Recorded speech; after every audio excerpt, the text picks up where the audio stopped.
আজ যাচ্ছি গড়িয়াহাট, আর কি কি কিনবো আর তোমাদের সাথে অনেক শাড়ির কালেকশনও শেয়ার করব। চলো আমার সাথে তোমরাও ঘুরে আসো। আমার মলমল শাড়ি, কটনের শাড়ি এগুলো নেওয়ার ইচ্ছে ছিল, কারণ বিয়েতে তো সব বেশিরভাগ সিল্কের শাড়ি নিয়েছি। এবারে কোথাও যাব তখন আমার কাছে সেরকম সিম্পল শাড়ি নেই, তাই ভাবলাম যে একটু যাই গড়িয়াহাট, সেখান থেকে ভালো ভালো শাড়ি কিনে নিয়ে আসি।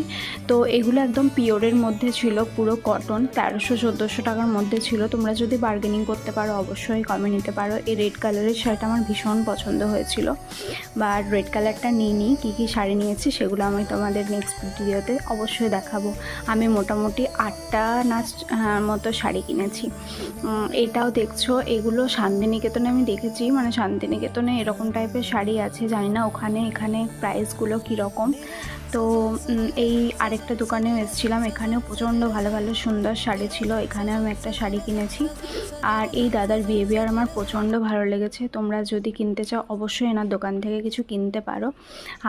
এই যে কার্তিক দেবনাথ বলে লেখা আছে, এনার কিন্তু শাড়ির কালেকশন ভালো।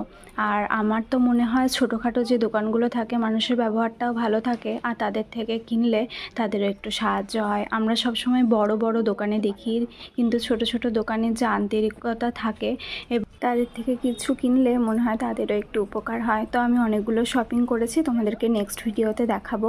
পাশে থেকো আর সাবস্ক্রাইব করে দিও।